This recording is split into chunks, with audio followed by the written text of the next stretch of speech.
Hello, and welcome to this helpful tutorial. If you've ever wanted to download a Google Sheets file directly to your Android mobile device, you're in the right place. In this video, I'll walk you through the simple steps you need to follow to get your sheet saved in just seconds. Open the Google Sheets app on your Android phone. Browse or search for the spreadsheet file you want to download. Tap to open the file. Tap on the three vertical dots icon.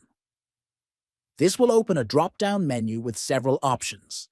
From the menu, scroll down and select the option labeled Download.